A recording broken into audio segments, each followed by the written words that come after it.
미녀도 아니고 그렇다고 유행가도 아니었던 갑돌이와 갑순이라고 하는 노래가 있죠. 잘 아시죠? 한 마을에 갑돌이와 갑순이가 살았죠. 둘이 서로 좋아했는데 고백은 못하고 마음뿐이었습니다. 어느 날 갑순이가 시집을 갔어요. 그랬더니 이 시집간 첫날 밤에 갑돌이 생각이 나서 한없이 울었다고 그랬죠. 또 화가 난 갑돌이가 또 갑돌이도 장가를 갔습니다. 그랬더니 갑돌이도 또 첫날 밤에 갑순이 생각이 나서 어떻게 했어요? 한없이 울었더래요. 참 애틋한 노래입니다. 그러나 이 노래 속에서 우리들이 볼 수 있는 건 뭡니까? 아무리 사랑하고 또 좋아하는 마음에 있었지만은 그것을 표현하지 못하고 고백하지 못했기 때문에 좋은 삼남삼녀가 원하지 않는 결혼 속에서 첫날 밤을 보내면서 내가 잘못했구나, 그때 고백했을걸, 그때 말했을걸, 그런 후회의 눈물을 흘리고 있는 것 아니겠습니까? 신앙은 고백입니다. 저와 여러분들의 마음 가운데 있는, 또 우리가 표현할 수 있는 하나님과 함께 살아가면서 그 안에서 얻어지는 경험들, 내 삶 속에서 이루어지는 하나님의 놀라우신 은혜와 자비로우심을 우리는 입술로 말로 표현할 수 있어야 한다는 것이죠. 하나님께서 성경의 인물 가운데에서 가장 사랑해 주었던 사람이 누구였습니까? 아마도 저는 그 사람을 다윗이라고 생각을 합니다. 그렇다고 하면 하나님께서는 어떻게 다윗을 이처럼 사랑하실 수 있었을까요? 그것은 다윗이 늘 자기가 인생에 경험하는 수많은 환난과 고난 가운데에서도 자기의 삶을 이끌어 가시는 전능하신 하나님을 바라보면서 하나님은 이런 분이셨습니다 라고 마음 가운데, 생각 가운데 나타나는 그 하나님의 형상을 입술로 고백하고 표현했기 때문이었습니다. 오늘 본문의 시편 18편의 말씀이 다윗이 그 하나님을 어떻게 고백하고 있는가에 대한 모습입니다. 그래서 저는 오늘 여러분들도 우리 이 시간을 통해서 본문 말씀을 통해서 다윗이 하나님을 어떻게 표현하고 있는가, 또 그 의미가 무엇인지를 살펴보면서 저와 여러분들도 신앙생활을 하면서 우리만이 경험할 수 있는 어떤 순간 속에서 고백되어지는 하나님, 그리고 또 그렇지만 고백해야 하는 이유, 그 중요성이 무엇인가를 한번 말씀을 통해서 생각해 보기를 원합니다.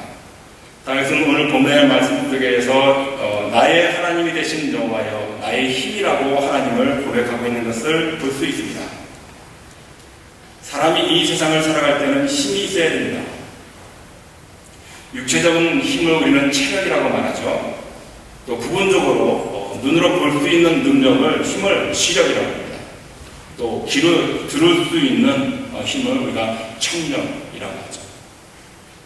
우리의 몸의 모든 구조는 힘이 있어야만 움직여서 걷기도 하고 뛰기도 하고 보기도 하고 또 먹기도 한다는 것이죠. 여러분, 힘이 없는 사람 보셨습니까?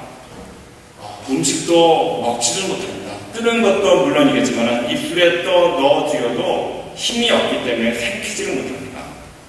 힘이 없으면 아무것도 할 수 없는 것이 인간의 모습입니다.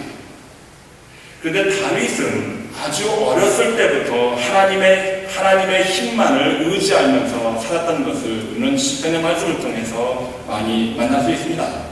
또 왕이 된 후에 그가 지나온 목동의 시절을 생각하면서 또는 그 목동의 생활 속에서 사자와 곰의 발톱 속에서 양들을 구한 일들, 그 다음에 또 성장에서 블레셋과의 전투 속에서 장수 골리앗을 쓰러뜨렸던 그런 경험들, 그리고 사울을 피해서 무수히 많은 곳으로 도망가면서 그럼에도 불구하고 하나님의 구원의 손길이 함께하였던 이 모든 경험들을 다윗은 아름다운 노래로, 찬양으로 시로 만들어서 하나님 앞에 드렸던 것을 우리가 보게 되는 것이죠.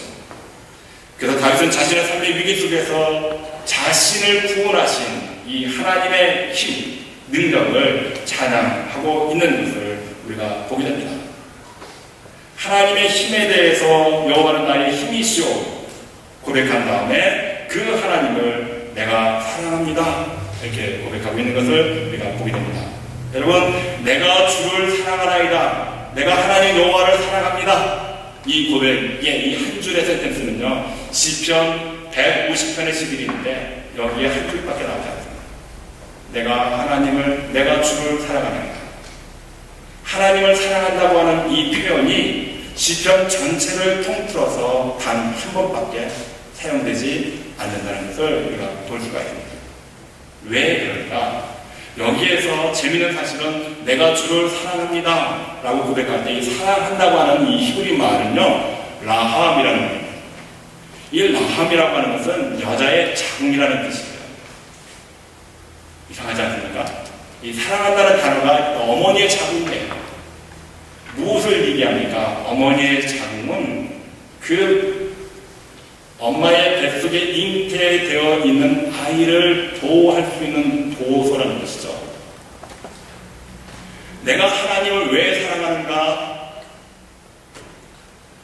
생명이 잉태된 그 어머니의 뱃속에서 어머니의 그 자궁, 그 안에서 신비롭게 숨쉬고 있는 그런 모습을 생각하면서 내가 인생의 삶을 살아갈 때 하나님의 보호하심이 이와 같이 어머니가 마치 자기 뱃속에 품고 있는 자녀를 사랑하는 그 마음, 바로 그 표현을 사랑합니다, 라함이라고 하는 말로 표현하는 것을 우리가 보게 되는 것이죠. 그러므로 다윗이 하나님의 힘을 느끼면서 그 하나님의 힘을 찬양할 때 그 힘으로 말미암아 나는 마치 어머니가 자기의 잉태된 자녀를 뱃속에 품고 있는 그 사랑 같은 그 사랑으로 하나님을 사랑한다고 그런 고백을 우리가 듣는 것을 볼 수가 있게 되는 것이죠. 다윗은 이처럼 이 힘들고 어려운 어머니와 같은 신적인 사랑의 차원에 대해서 내가 이런 정도로 하나님을 찬양합니다. 사랑합니다. 왜? 하나님은 나의 힘이시기 때문에. 그러므로 여러분, 사랑과 힘은요 동격의 관계가 됩니다. 생각해 보세요. 내가 누구를 사랑할 때 나에게 왠지 모를 이상한 힘이 나오게 됩니다. 어떤 어린아이가 또 다른 어린아이를 업고 가는 모습을 어른들이 봤습니다. 이상하게 생각했어요. 조그만 것이 어떻게 저렇게 힘들 텐데 어린아이를 등에 업고 가는가. 그래서 아이가 지나가는 것을 세워서 물어봤습니다. 야, 너 힘들지 않니? 그랬을 때 아이를 업은 이 아이가 얘는 제 동생입니다. 이렇게 답했다는 거예요. 이상하지 않습니까? 얘 너 힘들지 않니? 그랬으면 이 업고 있는 아이가 얘 힘이 듭니다 라든지 아니요 힘들지 않습니다 이렇게 답해야 되는데 얘는 제 동생입니다. 무슨 뜻이죠? 얘는 내 동생이기 때문에 내 사랑하는 동생이기 때문에 내가 업어도 힘들지 않습니다 이런 뜻이죠. 그러므로 누구를 사랑한다고 했을 때 사랑이 우리 마음 가운데 차오르게 되면요 이상한 힘이 나타납니다. 그런 관계를 다윗은 오늘 본문의 말씀 속에서 여호와는 나의 힘이시오. 이 여호와의 힘에 의해서 내가 하나님을 사랑합니다 라는 고백을 하는 것을 우리가 보게 되는 것이죠.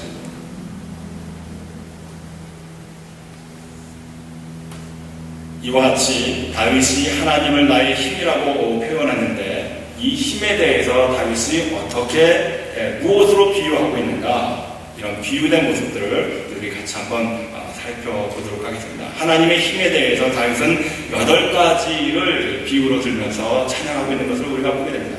첫째로 여호와는 나의 반석입니다. He is my rock. 반석은 낭떠러지게 높은 암벽 클리프를 의미합니다. 사울이 다윗을 죽이려고 추격했을 때 다윗은 이 암벽에 은신하죠. 그래서 목숨을 건졌다는 거죠. 이 반석은 너무나 단단하고 견고하기 때문에 어떤 폭풍과 불어도 결코 무너지거나 흔들리지 않는 절대적인 안전한 장소였습니다. 욥기 39장 28절에 보면 독수리가 낭떠러지게 집을 지으며라는 말이 있죠. 독수리가 낭떠러지게. 다윗은 마치 독수리같이 암벽에 은신하여서 하나님으로부터 구원을 얻었다고 하는 이 경험을 이야기하고 있는 것입니다. He is my rock. 하나님은 나의 견고한 바위입니다. 반석입니다. 이렇게 고백하고 있는 것을 우리가 보게 되는 것이죠. 이 반석은 또한 예수님께서 내 교회를 세우리라 하고 베드로의 그 이름 위에 이 반석이라고 하는 그 이름을 주시는 것을 우리가 보게 되는 것이죠. 교회, 반석 위에 교회를 세우시면서 예수님께서 뭐라고 말씀하십니까? 음부의 권세가 이기지 못하리라. 하나님의 보호하심과 인도하심이 있기 때문에 이 반석은 세상에 어떠한 음부의 권세가, 나쁜 세력이 침범할 수 없다고 하는 것을 상징하고 있는 것이죠. 그러므로 저와 여러분들이 피할 곳이 어디인가? 나의 반석이신 하나님 품이어야 한다는 것입니다. 하나님 품만이 안전할 수 있고, 그래서 저와 여러분들이 믿는 그 하나님, 나의 하나님이라고 할 때 하나님은 나의 반석입니다 라는 이 고백은 하나님, 나는 하나님 같은 그 흔들리지 않는 믿음 안에서 내가 승리하기를 바랍니다, 그런 뜻이겠죠. 그러므로 사랑하는 성도 여러분, 저와 여러분들이 흔들릴 수 있는 요소들이 우리의 삶을 침투해 올 때 다윗이 고백했던 He is my rock, 하나님은 나의 반석입니다. 이 고백은 하나님, 내가 하나님 바라보면서 흔들리지 않겠습니다, 이렇게 고백하는 것이죠. 이러한 고백이 오늘 시간 저와 여러분들에게 있으시기를 주 이름으로 축원합니다. 둘째로 여호와는 나의 요새라고 말하고 있죠. 얼마 전에 꽤 오래된 이야기죠. 이라크 전쟁할 때 이 미군이 바그다드 도시에 대해서 아주 무차별적으로 폭격을 해대는 것을 우리가 봤죠. 그런데도 이라크 군인들이 전멸한 것이 아니라 그 폭격이 무색할 정도로 사상자가 그렇게 많이 나오질 않았습니다. 왜 그렇습니까? 요새가 갖는 힘이기 때문에. 아무리 최신식, 최정예 첨단의 무기가 그들을 공격했지만은 그 공격을 견뎌낼 수 있는 것이 바로 요새입니다. 다윗은 전쟁의 영웅이었습니다. 전쟁에 능통한 사람이었어요. 그러나 아무리 전쟁에 능한 자라 할지라도 상대방이 공격해 올 때는 숨어야죠. 자신이 숨어 있을 때 하나님은 자신이 숨은 그 장소를 요새로 만들어줬습니다. 아무리 적들이 나를 공격해도 내 생명이 안전할 수 있는.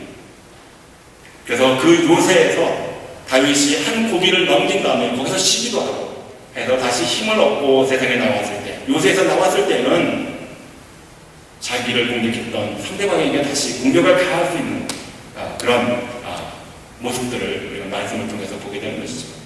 요새는 바로 이런 것입니다. 상대방의 공격에 대해서, 사탄의 무수한 공격에 대해서 우리가 피할 장소이기도 하지만은 우리가 거기서 외식과 사탄이 물러가기만을 기다리는 것이 아니라 역습할 수 있는 찬스를 우리가 만들기 위해서 요새에서 쉬기도 하고 기도하며 말씀을 통해서 재무장해서 다시 그 요새에서 나왔을 때는 사탄의 세력에 대해서 진멸할 수 있는, 승리할 수 있는 그런 장소가 바로 요새라고 하는 사실인 것이죠. 그러므로 사랑하는 성도 여러분, 이 한 사람 교회의 성전이 저와 여러분들의 요새일 수 있어야 한다는 것이죠. 세상의 많은 혼란과 핍박 속에 살다가 이 성전에 와서 요새와 같은 이 성전에서 쉬기도 하며 여기서 힘을 재충전하여서 세상에 나아가서 나를 괴롭혔던 그 대상들에 대해서 다시 공격할 수 있는 저와 여러분들이 되시기를 주 이름으로 축원합니다. 대체로 여호와는 나를 건지시는 분이라고 말씀하고 있습니다. 건진다라고 할 때 어디서 건집니까? 이 건진다라고 하는 말의 배경은 환난과 죄의 수험입니다. 한 번 빠지면 헤어나올 수 없는, 자기의 힘으로는 어찌할 수 없는 그런 환경 속에 처해있을 때 우리는 그 음부의 세계로 빠져 들어갈 수밖에 없는 것이죠. 내 힘으로는 나올 수 없는 그런 장소, 그 장소 속으로 자꾸 내가 빠져 들어갑니다. 이럴 때 하나님은 오직 하나님 한 분만이 나를 건지실 수 있는 분입니다. 그렇게 고백하고 있는 다윗의 모습을 우리가 보게 되는 것이죠. 이 건진다라고 하는 말이 48절에서도 나오는데 48절에서는 구조하다라고 번역되어 있습니다. 그리고 16절 말씀에 보면 저가 위에서 보내사 나를 취하시며 많은 물에서 나를 건져내셨다. 물에서 건져내셨다. 위험 속에서 나를 건져내셨다고 말씀하고 있는 것을 보게 됩니다.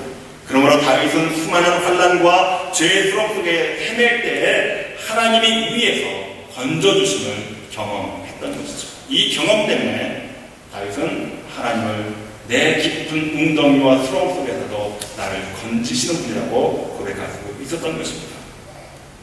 그러므로 저와 여러분들도 마찬가지로 우리의 삶 속에서 웅덩이와 수렁 속에 빠져 들어갈 때 나를 건지실 수 있는 분은 오직 하나님 한 분뿐이라는 것을 오늘 말씀을 통해서 다시 한번 생각하시면서 하나님 앞에 부르짖는 여러분들 되셔서, 혹시 여러분들 지금 수렁 속에 빠져 들어가고 계십니까?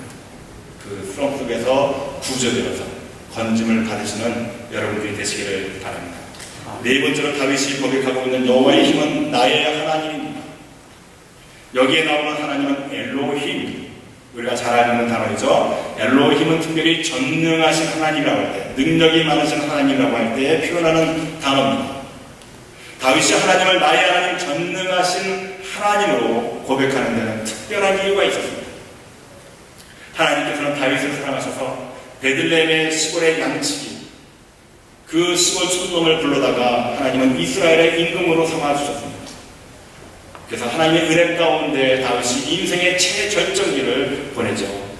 그랬더니 이 다윗이 어느 날 사탄의 유혹에 받아서 가만히 보니까 이게 다 내가 잘나서 오늘의 영화를 누리는 것 같았거든요.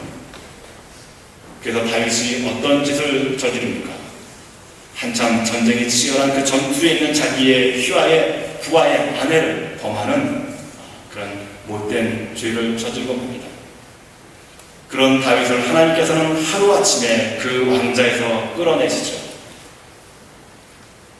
다윗을 이스라엘의 임금에서 끌어내실 때 하나님께서는 다른 사람도 아닌 바로 자기의 몸에서 태어난 자기의 자식 압살롬이 아버지를 죽이겠다고 칼을 들고 덤벼듭니다. 그래서 다윗이 차마 자기 아들과 싸울 수 없어서 머리를 풀어 헤친 채 신발도 챙겨 신지 못하고 도망치고 맙니다. 도망치면서 다윗이 깨달았던 것은 인생 아무것도 아니구나. 내가 아무리 임금이라 해도 하나님께서 한번 끌어내시려고 작정하시니까 나는 이처럼 초라한 인생으로 돌고래 버리고 마는구나. 세상에 웬만하면 신발이라도 신고 머리라도 빗고 도망쳤을 텐데 어떻게 임금이 맨발로 걷고 머리를 풀고 울면서 도망칠 수 있었겠습니까? 이러한 비참한 경험을 한 것이 다윗의 인생의 모습이었습니다. 이와 같이 자신이 아무것도 아닌 초라한 존재로 철저하게 깨진 후에 다윗은 그 하나님을 나의 하나님, 엘로힘, 전능하신 하나님으로 노래할 수 있었던 것입니다. 그러므로 하나님을 나의 하나님, 전능하신 하나님으로 고백할 수 있는 사람은 이미 자신이 철저하게 하나님 앞에서 깨어진 존재임을 발견한 사람일 수밖에 없다는 것이죠. 하나님의 능력 앞에 깨어지지 않고는 우리는 그 전능하신 하나님을 찬양할 수 없습니다. 아직도 내 능력이 살아있기 때문에, 아직도 내 영향력이 있기 때문에 우리는 철저하게 하나님의 능력에 의지하지 못합니다. 아직도 하나님의 도움이 불필요하다고, 나 혼자 아직도 견뎌갈 수 있다고 생각하시는 여러분들 계시다고, 이 시간에 우리가 더 깨지기 전에, 더 깊은 수렁으로 빠져들기 전에 우리의 모든 것을 다 내어놓고 오직 하나님 한 분만이 나의 능력이십니다. 나의 창조주이십니다. 그렇게 고백하시는 여러분들이 되시길 바랍니다. 다섯 번째, 다윗이 고백한 하나님의 힘은 피할 바위라는 것입니다. 앞에 반석은 히브리 말로 셀라라고 하는 말을 썼습니다. 아주 조그만 바위. 그런데 여기에서 나의 피할 바위라고 하는 것은 추라고 하는 단어를 썼습니다. 추라고 하는 그 바위는 큰 바위, 산과 같은 바위를 말합니다. 하나님의 별명 가운데 하나는 추였습니다. 큰 바위산. 무엇을 의미합니까? 바위산은 불변한다는 것이죠. 변함이 없으시다. 그러므로 다윗이 나의 피할 바위라고 추라고 하나님을 고백하는 이유는 하나님은 언제나 변함이 없으시다. 내가 죄를 지어도 그 죄에 대해서 하나님 앞에 고백할 때 하나님은 나를 품어주시는 거예요. 내가 평안할 때에도 더 큰 평안을 허락해 주시기 위해서 나와 함께 하시는 그 하나님은 언제나 변함없이 나와 동행하시기를 원하시는 하나님이시다. 그래서 그 하나님은 다윗에게 있어서 나의 피할 바위, 오늘도 변함이 없으신 그 하나님의 모습을 볼 수 있는 그런 신앙의 고백인 것을 우리가 보게 되는 것이죠. 그러므로 우리가 믿고 고백하는 하나님은 언제나 변함이 없으시다고 하는 사실을 믿으시는 여러분들이 되시기를 바랍니다.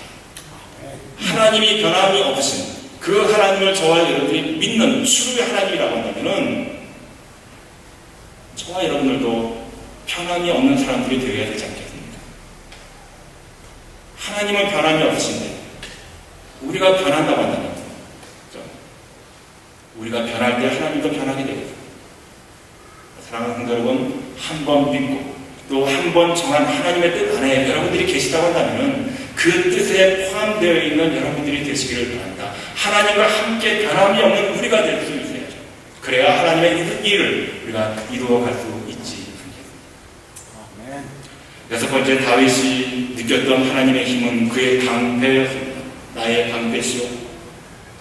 방패는 싸움에 있어서 적의 공격을 막아주는 보호의 역할을 해주는 무기로서 이 방패라고 하는 쉴드라고 하는 단어의 뜻은요, 자기 백성을 보호하는 주인이라는 거죠. 에베소서 6장에 보면은 마귀와 괴계를 능히 대적하기 위해서 하나님의 전신갑주를 입으라고 하죠. 하나님의 전신갑주가 어떤 것입니까? 진리의 허리띠, 의의 흉배, 평안의 신, 그것이 전신갑주인데 이 모든 것 위에 믿음의 방패라고 합니다. 그러므로 오직 믿음만으로 우리는 하나님의 보호하심을 받을 수 있다는 것입니다.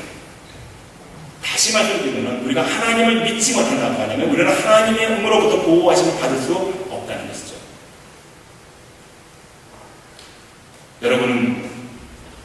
여러분들에게 경험되어진 그 하나님을 나의 방패라고 고백하시는 여러분들이 되시기를 바랍니다.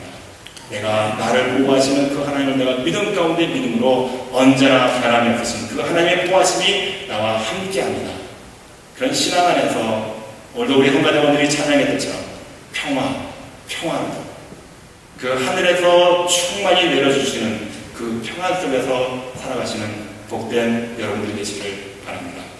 일곱 번째로 하나님의 능력은 다윗에게 구원의 뿔로 여겨졌습니다. 구원의 뿔. 우리가 성막을 공부할 때 우리가 공부하지 않습니까?